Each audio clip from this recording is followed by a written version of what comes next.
যে আচ্ছা সামাজিক যোগাযোগ মাধ্যমে একটা চক্র আজকাল বিএনপির ভুল ত্রুটি ধরতে উঠে পড়ে লেগেছে। এই চক্র অনলাইন জগতে খুব শক্তিশালী। অন্যদিকে রাজনৈতিক দল হিসেবে বিএনপিও অনেক শক্তিশালী। এই দুই শক্তির লড়াই শেষমেশ কে জিতবে? মিডিয়ার ভিতরে বিএনপিকে নিয়ে চলছে নানা আলোচনা সমালোচনা। বিশেষ করে পিনাকি ভট্টাচার্য বিএনপির বিরুদ্ধে কথা বলছেন।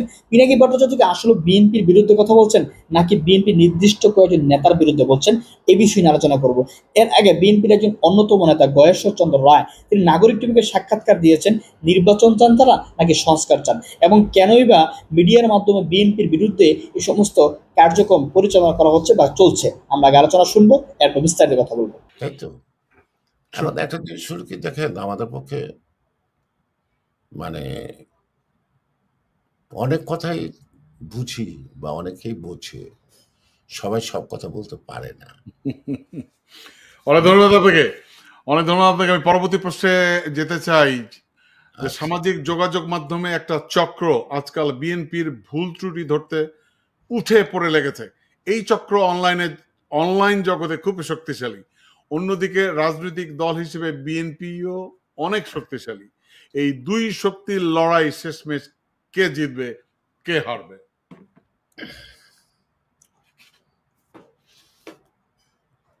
আমরা কারো প্রতিপক্ষ না। বিএনপি 16-17 বছর আন্দোলনে একটাই দাবি করছে যে একটা সুষ্ঠু, অবাধ, নিরপেক্ষ নির্বাচন। এর বাইরে অন্য কিছু কিন্তু না, তাই না? তার ধারাবাহিকতায় আমরা নানা সময় নানা বিষয় সামনে আনছি। জনগণের বিষয় আনছি, দ্রব্যমূল্যের বিষয় আনছি, মানবাধিকার লঙ্ঘনের বিষয় আনছি, হত্যা গুম হইলে তার উপরে প্রোগ্রাম করছি। কিন্তু মূল লক্ষ্যটা কিন্তু আমার একটাই, যে আমি মানুষের ভোটাধিকার চাই।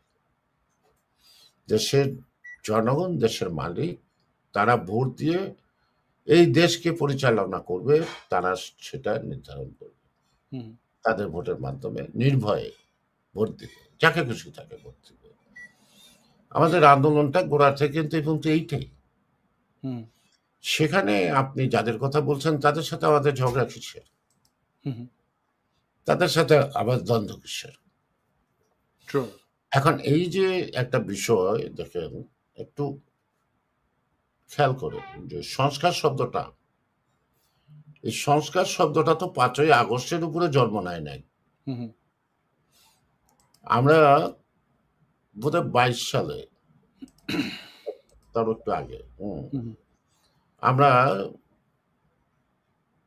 জিয়া রহমান কর্তৃক দেওয়া বিএনপি যে মূল লক্ষ্য 19 দফা, সেটাকে আলোকেই আবার 2030 একটা ভিশন আমরা জাতির সামনে উপস্থাপন করলাম। সেখানে কিন্তু অনেকগুলি রিফর্ম, অনেকগুলি সব আছে। এটাকে আরো আপডেট করার জন্য আমরা সকল রাজনৈতিক দলকে যুগবদ্ধভাবে আন্দোলন করার জন্য, আমি খোলাখুলি কিছু কথা বলবো, আপনারা শুনবেন খালি, যে আমরা কেন যোগ্যপথ আসলাম, কেন আমাদের সেই 20 দল থাকলো না। আমরা 20 দল আন্দোলন করছি, একই লক্ষ্যে করছি, কিন্তু এক প্ল্যাটফর্মে করে। আমরা আরো ডান বাম অন্যান্য রাজনৈতিক দল আছে, তাই না, তাদেরকে আমরা সাথে চাইছি। তখন আমরা একটা 27 দফা আমরা একটা সংস্কার প্রস্তাব তৈরি করে দিলাম। এই সংস্কার প্রস্তাবটা যে গণতন্ত্র মঞ্চ আছে, জোনাই সাকি, মাহমুদুর রহমান মান্না, তারা ওখানে আছে, তারপরে যে সাইফুল ইসলাম, তারপরে যারা যারা আছে, তারা এটাকে তাদের মতো করে এটার সাথে যোগ বিয়োগ করলো, এবং শেষ পর্যন্ত আমরা 31 দফায় উন্নীত হলাম। এবং 31 দফার আলোকেই, মানে on behalf of the old political party, যারা বিলিভ করতো যে হাসিনার পতন দরকার, তার শাসন চললে দেশ টিকবে না, সেটা আমাদের ভারপ্রাপ্ত চেয়ারম্যান জনাব তারেক রহমান লেখসূত্র একটা অনুষ্ঠানের মধ্যে সকল রাজনৈতিক দলের নেতৃবৃন্দের সামনে তিনি এটা উপস্থাপন করলেন। এবং এটা নিয়ে একটা কন্ট্রাডিক্ট হয় না, কিন্তু যারা নাকি অ্যাটলিস্ট ওই 14 দল, অর্থাৎ শেখ হাসিনার উচ্ছিষ্টভোগী যে একটা আছে, ওটার বাইরে সকলেই কিন্তু এটার সাথে একমত পোষণ করবে। কেউ দ্বিমত পোষণ করে নাই, সবাই যে আমাদের সাথে একসঙ্গে আন্দোলন করতে চাইছে তা না। কেন? তখন আপনার বিশেষ করে বাম নাকি বাম গান আছে, যারা নাকি প্রগতিশীল বামপন্থী রাজনীতি করে, তারা সবসময় একটু কাপড় মধ্যে টোকা দেয় আর কি, মানে যে তারা বিএনপি বা এটা কি মৌলবাদী দল বা জামাত, এমন একটা কতগুলি শব্দ থাকলো। অধিকাংশ দলই জামাত থাকলে তারা আসবে না, থাকবে না, রাইট। এটা নিশ্চয় আপনারা জানেন। তখন আমরা কৌশলগত কারণে জামাতের সাথে আলাপ করে আমরা যুগপথে চলে গেলাম। আমরাই আছি, কিন্তু 20 দলও নাই, 4 দলও নাই, 5 দলও নাই। আবার আমাদের এই 20 দলের জন্য যারা ছোট ছোট দল আছে, তারা 12 জন মিলে আবার একটা ফ্রন্ট করলো। আবার ওই যে গণতন্ত্র মঞ্চ, যেটা তাই না, লোক সংখ্যা যাই, তারও একটা মঞ্চ হলো। সেখানে বিপিনুরের গণ অধিকার পরিষদ ছিল, গণ অধিকার পরিষদ, এটা সে অনেক আছে। একমাত্র BNP was a single, BNP একা, আর সব দল আছে, সব মিলিয়ে আমরা একটা যুগপৎ আন্দোলন করলাম।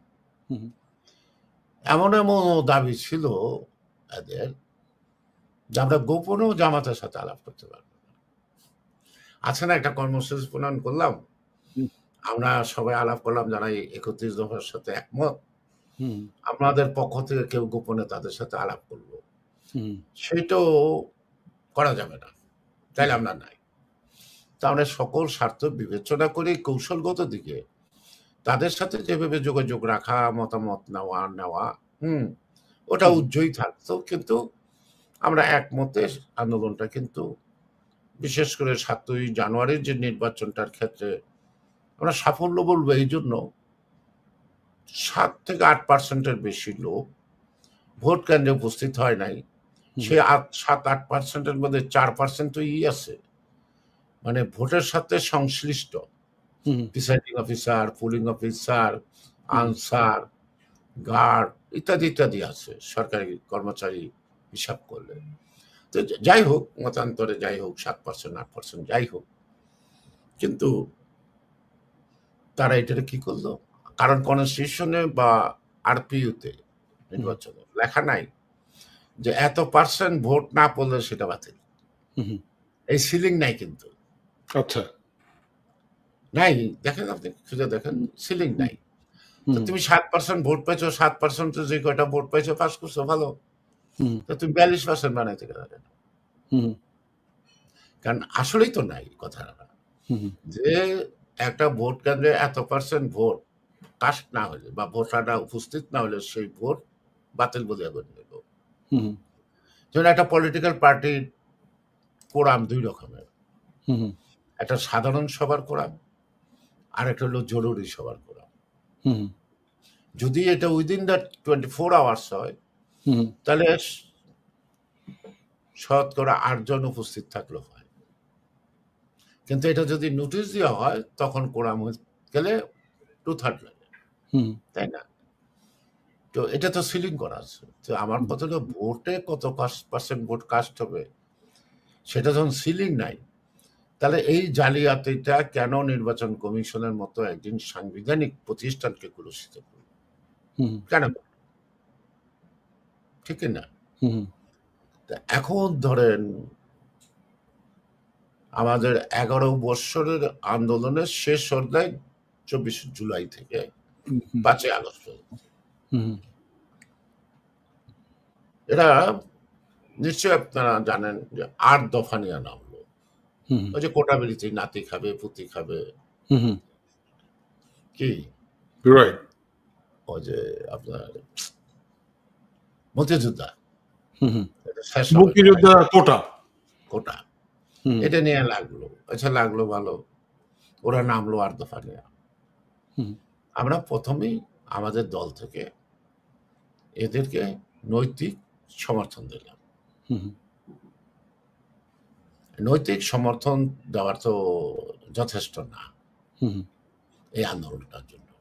ঢাকা বিশ্ববিদ্যালয়ে কতজন ছাত্র বাস করে, হুম, এবং আওয়ামী লীগ করে না, ছাত্রলীগ করে না এমন লোক ঢাকা বিশ্ববিদ্যালয়ে বাস করতে তো পারতো না, হুম, আমার ছাত্রদল পারতো না।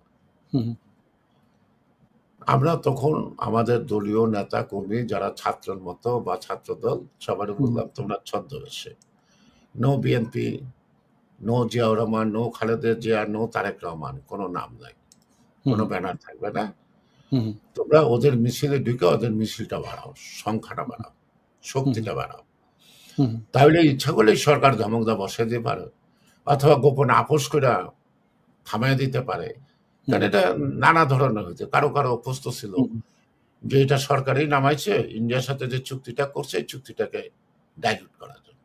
কারণ হাসিনার তো এরকম স্বভাব আছে, একটা ঘটনার লেগে যখন রাস্তায় নামে আরেকটা ঘটনা নামা দেয়, এইভাবে তো সে মানে তখন তখন পরিস্থিতিটা ছিল শেখ হাসিনা চায়না ভিজিট করছিল, চায়না ভিজিট থেকে এসে ওই ওই ঘটনাটাকে একটু মানে দৃষ্টি অনেকে এটা ধারণা করেছিল, সো মানে বলেছিল আর কি। আমি আপনাকে কথাগুলি বলে দিই, আপনি বিশ্লেষণ করে বের করেন। আমি জি, যেহেতু দাবি করতে পারি এটার সাথে প্রত্যক্ষভাবে জড়িত এই আন্দোলনটার সাথে। Exactly true. তারপরে আমাদের ছেলেরা আমরা যেখানে যে অবস্থায় পারলাম শুরু করলাম। তারপরে ওরা ব্লক এটা ডাক দিল নাকি। তখন আমরা বললাম সর্বাত্মক সমর্থন। এখন আর নৈতিক সমর্থনে থাকলাম না। সর্বাত্মক সমর্থন বলতে কি বোঝায়? জনবল, লোকবল, অর্থবল, যেখানে যেটা প্রয়োজন, এটাই তো। আমরা সর্বাত্মক সমর্থন দিয়ে শুধুমাত্র আমরা চেনা যাদের কাছে তারা রাস্তায় না থেকে দলের আমরা সকল নেতা কর্মী নামে দিলাম, যাতে সরকার বিএনপির আন্দোলন বলে অপপ্রচার করে ছাত্রদের আন্দোলনটাকে অন্য খাতে না নিতে পারে। তাই তো এরা সফল হয়েছে, আমরা তাদের সাধুবাদই জানাই, অবশ্যই সারা জাতি তাদের কাছে কৃতজ্ঞতা প্রকাশ করছে, এবং তাদের প্রথম 1 মাস সাধারণ মানুষের কাছে তাদের যে সম্মান, তাদের প্রতি যে স্নেহ, তাদের প্রতি যে মমত্ববোধ, তাদের প্রতি যে ভালোবাসা, মানুষটা যে আন্তরিক, মানে অনেক ক্ষেত্রে কৃতজ্ঞতা, এটা কি এখন কি তারা ধরে রাখতে পারছে? রাখে না। প্রশ্নটা হলো যে সংস্কার, 7টা সংস্কার কমিশন আছে, আমরা 31 দফা সংস্কার দিচ্ছি নাকি? এটা সকল রাজনৈতিক দল মিলেই দিচ্ছি। তাহলে আপনার সংস্কারের বিশেষজ্ঞ আলাদা আলাদা কমিশন না করে তাদের নিয়ে বসতেন, বৈশা এখানে সংযোজন বিযোজন বা আরো কিছু যদি মনে করেন আরো উন্নত মানের কিছু দরকার, এগুলি একটা তৈরি করতে পারতেন। সেখানে সকল রাজনৈতিক দলের সাথে আলাপ করে অনেক আগেই আমরা এক জায়গায় পৌঁছতে পারতাম, ঠিক কিনা? তো সুতরাং এখন যেটা হচ্ছে যে বিএনপি নির্বাচনটা বড় অপরাধ, এই তো। আরেক গ্রুপ বলতেছে কি সংস্কার সম্পন্ন না হওয়া পর্যন্ত নির্বাচন হবে না। তারা কারা? তারাদের আপনি চিনেন। এখান গণতন্ত্র ভার্সেস সংস্কার হবে কেন? গণতন্ত্র আর যে রিফর্মটা এটা তো সাংঘর্ষিক না, বরং সুষ্ঠু অবাধ নির্বাচনের মাধ্যমে একটা পার্লামেন্ট তৈরি করব, মূল foundation for the whole reform. যেহেতু আপনি আইন যখন আছে, যতক্ষণ পর্যন্ত ব্যাড আইন আপনি উজু না করবেন, বাতিল না করবেন, যতক্ষণ আপনি অ্যাপ্লিকেবল আইন না করবেন, প্রণয়ন না করবেন, প্রয়োগ না করবেন, ততক্ষণ পর্যন্ত তো আপনাকে এখানে আটকা থাকতে হবে। সুতরাং এই যে সংস্কার কথা যেগুলি বলা হয়েছে সবই ভালো। আমি এটা কল্পনায় স্বপ্ন সুখ দেখতেই পারি, না কিন্তু কিন্তু দাদা আপনি আমি এটা পাশ করাতে পারবো না। কিন্তু দাদা আপনাদের নেতা বলছে হাসিনা পালিয়ে গেছেন, মানে 80% সংস্কার হয়ে গেছে, এখন নির্বাচন দিন, মানে না, নির্বাচন আমরা দিয়ে এরকম কথা বলি পরবর্তী না, এত এটা মানে অবিবেচক না। আমরা যারা নাকি পলিসি মেকিং করি আমরা বসি, আমরা এতটা অবিবেচক না। হুম, আমি যে কথাটা বললাম এই কথাটা আপনি একটু চিন্তা করেন, যে আমি বললাম যে ফার্স্ট ফ্রি অ্যান্ড ফেয়ার ইলেকশনের মাধ্যমে একটি সংসদ তৈরি হবে সকল সংস্কারের ফাউন্ডেশন। কারণ আপনি একটা পার্লামেন্ট না বসলে এই সংস্কারগুলো আপনি করতে পারবেন না, true, হুম, যেটা কনস্টিটিউশনের সাথে। হুম, সুতরাং আজকে সংস্কার ভার্সেস গণতন্ত্রের লড়াই হবে কেন? সংস্কারের সাথে তো গণতন্ত্র, যেমন আগে বলতো উন্নয়নের গণতন্ত্র, হুম, তো গণতন্ত্র তো উন্নয়নের বাধা ছিল না, কিন্তু হাসিনা খালি উন্নয়ন উন্নয়ন বলতো, তাই না? আজকে গণতন্ত্র তো সংস্কারের বাধা না, গণতন্ত্র হলো সংস্কারের সহায়ক শক্তি, পরিপূরক, যদি আপনি সংস্কারটা সহজে করতে পারবেন। true, true, এই ছোট্ট জিনিসটাকে আপনি, সেটা মিডিয়া লাইন বলেন বা পত্রিকার লাইন বলেন, প্রিন্টিং লাইন বলেন, এই যে আপনি অনলাইন যে আকার যুদ্ধ বলেন, হুম, কেন খামাখার সময় নষ্ট করা? আর আজকে আমি চাচ্ছি গণতন্ত্র, আমি চাচ্ছি মানুষের মানবাধিকার প্রতিষ্ঠিত হওয়া। হুম, আপনি গণতন্ত্র ছাড়া তো আপনার মানবাধিকার প্রতিষ্ঠিত হবে না। গণতন্ত্র আর মানবাধিকারটা তো অনেকটা একের অন্যের পরিপূরক, হুম, সম্পূরক, তাই না? হুম, যেখানে গণতান্ত্রিক অধিকার খর্ব হয় সেখানে কিন্তু মানবাধিকার খর্ব হয়, তাই তো? true, সেখানে গণতন্ত্রের সাথে সংস্কারের কেন দ্বন্দ্ব? হুম, এই এই কেন এটা আনা হয় না কেন? এটা একটা তাইলে মতলব আছে। হুম, এখন আমি যে সংস্কার চাইছি বা আমার দল যেই সংস্কার চাইছে, তাই না? হুম, এটা আমরা ক্যাম্পিং করতেছি, এখানে হোয়াই ক্যাম্পিং করতেছি? কারণ আপনি তো কুমার দিয়া এই সোনার অলঙ্কার তৈরি করতে পারবেন, হুম, হুম, আবার কামার দিয়েও কুমারের কাজ করতে পারবেন না। হুম, তা আমার দলের সকল রাজনৈতিক দলের যে নেতাদের যে চরিত্র, বৈশিষ্ট্য, দীর্ঘদিনের স্বভাব, অভ্যাস সবকিছু হিসাব করলে আমার এই সংস্কারগুলি প্রতিষ্ঠিত করতে কিন্তু অনেক কষ্ট। সেই কারণে তাদেরকে মানসিকভাবে প্রস্তুত করা, কেন সংস্কার, তাদেরকে বুঝানো, জনগণের কাছে তুলে ধরা। হুম, জনগণ তো সংস্কারটাকে ভালোই বলে, হুম, কিন্তু এটা যদি আপনি করেন, প্রয়োগ করেন, বাস্তবায়নে যান, তখন তো আমাদের প্রশাসনের বাইরেও আপনার দলীয় নেতা কর্মীদেরকেও সেই সংস্কারের সপক্ষে একটা সামাজিক আন্দোলন গড়ে তুলতে হবে, হুম, অর্থাৎ মোটিভেশন। হুম, কারণ আমি তো দীর্ঘদিন চলতে চলতে, বুঝছেন, আমি তো কুসংস্কারটাই সংস্কার বানায় ফেলেছি। হুম, হুম, হুম, true, সেই কুসংস্কারের থেকে আমি যখন সংস্কারে আসবো তখন তো আমার স্বাদ লাগবে না। হুম, হুম, আপনি যেখানে সোয়াবিন খেয়ে অভ্যস্ত, আপনাকে হুম, যদি সরিষার তেল দিয়ে রান্না করে দেয়, আপনি তো খারাপ থাকা ফালা দিবেন, হুম, বলে এটা হুম, কি বাজে জিনিস, true, তাই না? হুম, তো সুতরাং আপনার সমাজ ব্যবস্থা দীর্ঘদিনে যেসব জটিলতাগুলি আসছে, যে সকল কুসংস্কারগুলি আসছে, এই কুসংস্কারগুলি তো সংস্কার হয়ে গেছে। হুম, কারণ এই যে পহেলা বৈশাখ, হুম, আমরা তো ছোটবেলা পহেলা বৈশাখে পান্তা ইলিশ খাই জানতাম না, হুম, জানতাম। কিন্তু হুম, যাই হোক, আমাদের সুশীল সমাজ কিছু চারুকলার এরা এটা করতে করতে এখন এটা কিন্তু আমাদের সংস্কৃতির একটা অঙ্গ হয়ে গেছে। হুম, হুম, আর এটা কি, এটা জাতি ধর্ম নির্বিশেষে, আসলে এটা ছিল হালখাতা হিন্দুদের গদিতে, হুম, নাকি হুম, মৎস্য হিসাব, গেলে মিষ্টি খাওয়াইতো। আর আমরা যা বাড়িতে যেটা খেতাম তিতা জাতীয় জিনিস, এই নিম পাতা, নিম আমরা গাছের নিম পাতা, পাতা খেতাম, রাইট, নিম পাতা, তারপর কয়েক গিবা শাক। কারণ মানুষ যখন পার্সেজেবল আইটেম হয়ে গেছে এখন, যে কোনো শ্রেণী পেশার মধ্যেই পার্সেজেবল আছে, তাহলে এখানে সাংবাদিকের মধ্যে আছে, রাজনীতিবিদের মধ্যে আছে, পুলিশের মধ্যে আছে, প্রশাসনের মধ্যে আছে, তাকে যখন অর্থ আছে, তারা যে ইতিমধ্যে অনেকের কিনা ফেলায় নাই, আমি কি করে বুঝবো?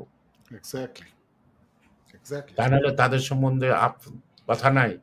আমরা তো 17 বছর কি পাইলাম, জেল জুলুম মাইর, অত্যাচার নির্যাতন, নাকি হুম, কেউ বউ হারাইলো, কেউ সন্তান হারাইলো, হুম। আমাদের নিয়ে আপনারা ব্যস্ত হয়ে গেলেন কেন?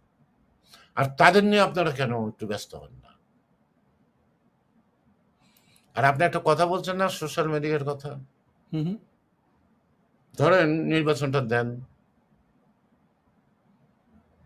আমি মির্জা আব্বাসের পক্ষ নিয়ে বলছি না। হুম। Mirza Abbas lost his temper, temper. এখন রাজনীতিবিদদের নাকি গন্ডারের মতো চামড়া থাকতে হবে, মানে দেখেও দেখবে না, শুনেও শুনবে না, সব কথার উত্তর দেবে না। এটাই রাজনীতি, এটা সত্য। হুম, সে হয়তো তার টেম্পারটা ধরে রাখতে পারে নাই। হুম। উম, সেও কিছু কিছু ল্যাঙ্গুয়েজ ইউজ করছে যেটাও গ্রহণযোগ্য না। গ্রহণযোগ্য না। হুম। আর তাকে যেই ল্যাঙ্গুয়েজে আক্রমণ করা হয়েছে সেটাও এটাও মনে হয় মানে একজন শালীন না। বিশিষ্ট সাংবাদিক বা রাজনৈতিক কলামিস্ট অথবা গবেষক, তারা গবেষণা করে আরো সুন্দর ভাষায়ও জব্দ করতে পারে। একদম। তো এই ধরনের মেঠো গালি দেওয়ার প্রয়োজন হয় না। হুম, হুম, তাতে আমার মনে হয় ওনাদের মানটাও কিন্তু সাধারণ মানুষের কাছে বাড়বে না। True. হুম, ওনারা শানিত ভাষা ব্যবহার করতে পারে, ওনারা যেহেতু লেখাপড়া করে সবসময়। হুম, আমরা নয় সবসময় সবার লোকে চলি, আমাদের কথাবার্তা ব্যাকরণে ভুল হইলে হইতে পারে। তো হুম। ওনাদের তো ব্যাকরণে ভুল হওয়া উচিত না। আর উচিত না। ওনাদের তো কেউ প্রতিপক্ষ না। হুম, হুম, ওনাদের প্রতিপক্ষটা হলো সিস্টেমটা, যে সিস্টেমটার বিরুদ্ধে ওনারা লড়াই করছে, নাকি? হুম, হুম, হুম। কোনো ব্যক্তির পক্ষে না তো, বা কোনো ব্যক্তির ব্যক্তির পক্ষে। বিরুদ্ধে না। True. অর্থাৎ এই যে দেশটাকে যে যা অবস্থা হয়ে গেছে, তাতে যে মানুষের জন্য বসবাস অনুপযোগী হয়ে উঠছে, তো তাদের লড়াইটা তো ওইদিকে। হুম, এবং রাজনৈতিক দলগুলোকে সেই দিকে তাদেরকে ধাবিত করতে হবে, উদ্বুদ্ধ করতে হবে, হুম। ঠিক কি না? True. আমরা যদি না বুঝে আমাদেরকে বুঝাইতে হবে যে আপনারা এগুলো করেন, এটা করেন, ওটা করেন, নাকি? হুম, তবে সোশ্যাল মিডিয়া, প্রিন্টিং মিডিয়া, রাজনীতির আমার জীবদ্দশায় আমি, যদিও আমার ৬২ সালের শিক্ষা আন্দোলন থেকে রাজনীতি হাতে খড়ি, তারপর হুম, আমি থেমে নাই, দাড়ি কমা সেমিক্লোন নাই আমার জীবনে আর। আমি রাজনীতিতেই আছি। হুম, তো জিয়াউর রহমান ক্ষমতা আসার পর বা ৭৯-তে একটা নির্বাচন, সংসদ, রাষ্ট্রপতি হওয়ার আগে পরে এই পর্যন্ত কালে আমাদের দেশে মিডিয়া যেই পরিমাণ বিএনপির বিরুদ্ধে লিখছে, জনগণ যদি বিশ্বাস করতো তাহলে ৫ বার বিএনপি ক্ষমতা আসতো না। হুম, হুম, হুম। এটা এবং থেকে এটা আমি এটা বলতে পারি, আমার এখনো স্মরণে আছে যে এই প্রথম আলো আহ, তারেক জিয়া, খালেদা জিয়াকে নিয়ে যতগুলো কার্টুন বের করেছে, যত কার্টুন লিখেছে, এই কার্টুনের আমার মানে এটা আমার একটা স্মৃতি থেকে বলছি যে এরকম কারো বিরুদ্ধে এত কার্টুন হয়েছে বলে আমার জানা নেই। আমার একটা সুযোগ হয়েছিল তারেক রহমান সাহেবকে সাথে যখন আমি মিট করলাম, যখন তাকে জিজ্ঞেস করলাম যে আপনি ক্ষমতায় গেলে আপনি যে শেখ হাসিনার মতো করবেন না বা শেখ হাসিনার মতো হয়ে উঠবেন না, এর গ্যারান্টি কি? তখন উনি আমাকে বললেন, আচ্ছা আমরা তো কোনো সময় ক্ষমতায় ছিলাম, তো আপনি তো এই ভদ্রলোকের নাম জানেন, এই ভদ্রলোকের নাম হচ্ছে শিশির ভট্টাচার্য, যে আমার মা আমার বিরুদ্ধে কার্টুন আঁকতেন। আচ্ছা, কোনোদিন কি আমরা তাকে মানা করেছি, ধরেছি বা বাধা দিয়েছি? দেইনি। তাহলে এখন সেই শিশির ভট্টাচার্যের কলমে কালি নাই কেন? এখন শেখ হাসিনাকে নিয়ে কোনো কার্টুন লিখতে পারে না কেন? এটা মানে আমি একটা আমি যেমন কালকে বললাম হুম, যে কোনো ঘটনা ঘটলে ৩৫০ জন, ৫২৫ জন বিশ্ববিদ্যালয়ের শিক্ষক, বুদ্ধিজীবী, সুশীল সমাজের লোকরা বিবৃতি দেয়। হুম, প্যালেস্টাইনের ব্যাপারে একটা বিবৃতি দেখলাম না কেন? এক্স্যাক্টলি, আমি কিন্তু এটা বলছি।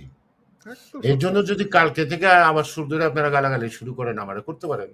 হুম, হুম, হুম, হুম, গালি শোনার জন্য যদি জন্ম হয়ে থাকে শুনবো, কিন্তু লড়াই তো থেমে থাকবে না। আমার চলার পথ তো আমি থামায় রাখবো না। এক্স্যাক্টলি, তো এক্স্যাক্টলি। এখন প্রশ্নটা হলো, মিডিয়া একটা বিষয়, হুম, প্রচারেই প্রসার। প্রসারই প্রসার।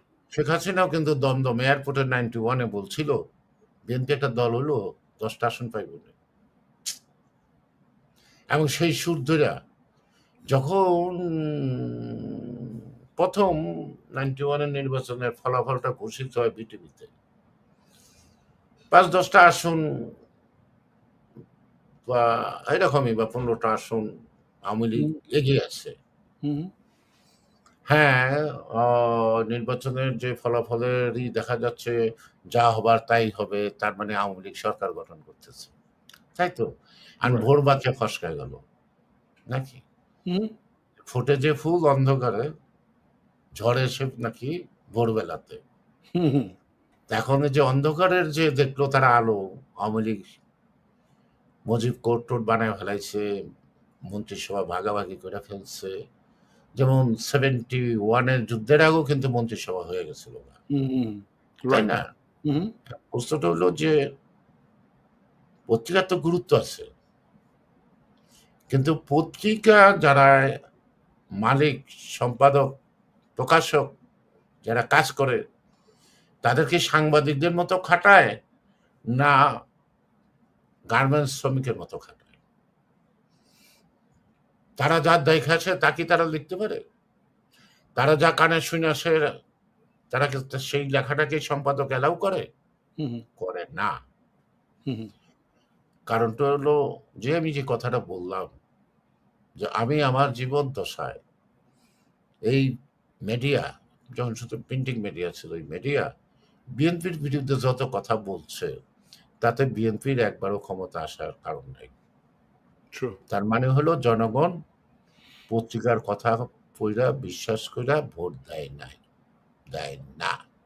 এটারও না একটা কিন্তু কারণ আছে। কিন্তু পরিস্থিতিটা দাদা এখন রাজনীতিবিদদের প্রতি যে একটা অসম্মান বোধ বা আস্থার অভাব সাধারণ মানুষের, যেই কারণে আপনারা যেই জগতে বাস করেন হুম, হুম, আমাদের চেয়ে বেশি জনগণের আস্থা আপনাদের উপর আছে, এটা আমি বিশ্বাস করি না। আপনারাই নষ্ট করছেন আপনাদের বাজার। ট্রু, এই যে হলুদ সাংবাদিকতা, ট্রু। বুঝছেন? দেখেন না আমি কিন্তু আপনি এটা মিডিয়ার কথা বলছেন, মানে গণমাধ্যমের কথা বলছেন বা ম্যাস মিডিয়ার কথা বলছেন। But আমি বলছি যে আজকালকার সময় সোশ্যাল মিডিয়া একটি উল্লেখযোগ্য ভূমিকা রাখে, রাখবে। কিন্তু আমার প্রশ্নটা যে প্রশ্নটা এখন আপনাকে করব সেটি হচ্ছে সংঘবদ্ধ অপপ্রচার মোকাবেলায় ইন্টালেকচুয়াল বয়ান কেন হাজির করতে পারছে না বিএনপি? প্রশ্নটা আমার ওই জায়গায়। আপনার ইন্টালেকচুয়াল যে যে বয়ান, আপনার বিএনপির নিজস্ব বয়ান থাকবে তো, সেই বয়ানটা কেন হাজির করতে পারছে না বিএনপি? অর্থাৎ আপনাদের মধ্যে কি এই ইন্টালেকচুয়াল থিঙ্ক ট্যাঙ্কের অভাব, বা আপনারা এগুলো জবাব দিতে পারছেন না কেন? এটি আমার প্রশ্ন। আমরা যে বললেন যে একটু আগে যে মির্জা আব্বাস না বললেও তো পারত, বলাটা কি জরুরি ছিল? তা আচ্ছা, আপনাকে তো একই উত্তর দিতে হয়। আপনি যা লিখবেন যা খুশি প্রত্যেকটার আমি উত্তর দিব, তো ভাষাটা একই দাঁড়াইলো। আমার যুদ্ধ তো গণতন্ত্রের লড়াই, আমার যুদ্ধটা ভোটে। আপনার সাথে তর্কে বিতর্কে প্রতিযোগিতায় তো নামি নাই। ট্রু। আপনার সাথে তো আমি বিতর্ক প্রতিযোগিতায় নাম লেখাই নাই যে আমাকে ফার্স্ট হইতে হবে। তারপরে যে কথাটার উত্তর দেওয়া সমীচীন, সে কথার উত্তর তো আমরা দেবই। সেটা সোশ্যাল মিডিয়ার মাধ্যমেই দেই আর প্রিন্টিং মিডিয়ার মাধ্যমেই দেই, প্রকাশ্য জনসভায় দেই। আমি বলছি না কালকে এই কথা যে আমি তো দেখি 400-500 বুদ্ধিজীবী এটার নিন্দা করে, ওটার নিন্দা করে। প্যালেস্টাইনের ব্যাপারে এখনো দেখি না কেন? এটা আমি সোশ্যাল মিডিয়ায় লাগবো কেন? আমি তো প্রকাশ্য জনসভায় বলছি। ঠিক কি না? তবে একটা জিনিস হলো যে বিএনপির যে একটা গুরুত্ব আছে এই সোশ্যাল মিডিয়াতে, যারাই আছে পক্ষে বিপক্ষে যাই লেখুক লেখুক, সেটা বড় কথা না। কারণ এই জন্য তার লেখার স্বাধীনতা আছে, সে লেখুক, তার স্বাধীনতা আছে, সে বলুক। একসময় সেই হিসাব করবে তার বলাটা সঠিক হচ্ছে না ব্যাঠিক হচ্ছে। সে গালি দিবে বলে আমি গালি দিব তাকে, আমি এই রাজনীতিতে বিশ্বাস করি না। এমনকি আমার বিরুদ্ধে কেউ যদি কোনোদিন লিখছে, আমি কোনোদিন প্রতিবাদও করি নাই। কেন? আমার বিরুদ্ধে লিখবো উপরের পাতায় ডিসি, ডাবল কালাম, দেখি আমি প্রতিবাদ করলে দিব 7-এর পাতায়, 8-এর পাতায়, ভিতরে যেখানে বাড়ি ভাড়া, ফ্ল্যাট ভাড়া, জমি বিক্রি হবে ওই জায়গার মধ্যে, ওখানে খুঁজে আমি এসে পড়বো কেমনে? তার মানে 2 দিন ছাপলো। সেই কারণে আমি কখনো এর প্রতিবাদ করি না। এর ট্রু। প্রতিবাদ করি না, ওই সাংবাদিকরা টেলিফোন করেও জিজ্ঞেস করি না আমি যে তুমি এটা করলা কেন? আমার দরকার মনে করি না। আমার আত্মবিশ্বাস আছে যে মানুষ আমাকে সেইভাবে জানে না যেভাবে পত্রিকা লিখবে। Sure. একবার প্রথম আলো লিখে দিল যে আমি সিএনজি পাম্প পাইছি, সিএনজি স্টেশন পাইছি। তো ওই ছেলেটা আমি টেলিফোন করলাম যে ভাই আমি যে সিএনজি স্টেশন পাইছি, তুমি খোঁজ পাইছো? তো আমার একটু ঠিকানাটা দাও, আর একটু কষ্ট করে আসলে আমার লোক একটু চলো, আমার একটু দেখাই দাও কোথায় পেয়েছি, আমার Sure. একটু দেখাই দাও। আমি কিন্তু প্রতিবাদ করি নাই, তার কাছে বলছি তুমি যখন খোঁজটা পাইছো যে আমি একটা পাইছি, আমার খোঁজে তো নাই যে আমি সিএনজি স্টেশন নিছি। তো এটাও তো লিখছি নাকি? এবং আমি কোনো পত্রিকার নাম ধরেই বলতে চাই না, তবে একটা জিনিস বলবো এইটুকু, বিএনপির গুরুত্ব বোধহয় আছে। এই যে হারে আপনি বললেন সোশ্যাল মিডিয়া বা মিডিয়ারা, এটা আপনারা মোকাবেলা করবেন কেমনে, তার মানে এই যে সংঘবদ্ধ হয়েছে, আপনি গাছে আম না থাকলে সেই গাছে আপনি ডিল মারবেন?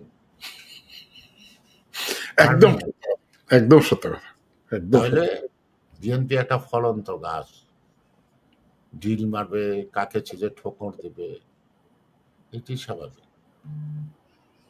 এবং ধরেন আমি কারো নাম বললাম না, যাকেই বললেন যে আপনারা এই 2 দিনে যারা একদম পচায় ফেলাইছে তাদের নাকি, একদম পচায় ফেলাইছে বইলা, কালকে ভোট হয় যখন ফেল করে নেই হয় আপনার কথায়, তারে ভোট দেওয়াটা পাবলিক বন্ধ রাখে কিনা এটা একটু দেখেন।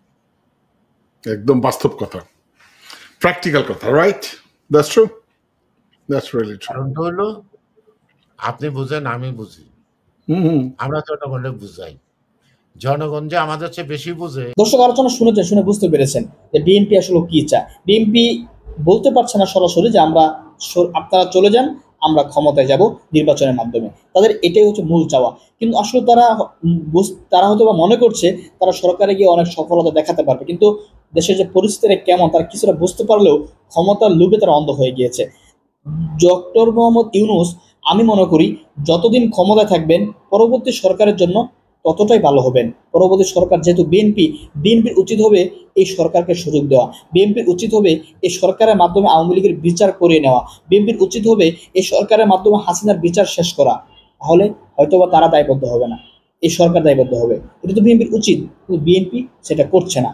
প্রতিনিয়ত এই সরকারের সমালোচনা করছে, প্রতিনিয়ত এই সরকারকে সমালোচনা করে তারা ডেপে ফেলানোর চেষ্টা করছে। আমরা জানি না আসলে বিএনপি এই কাজগুলো কেন করছে, কাদের ইন্ধনে করছে।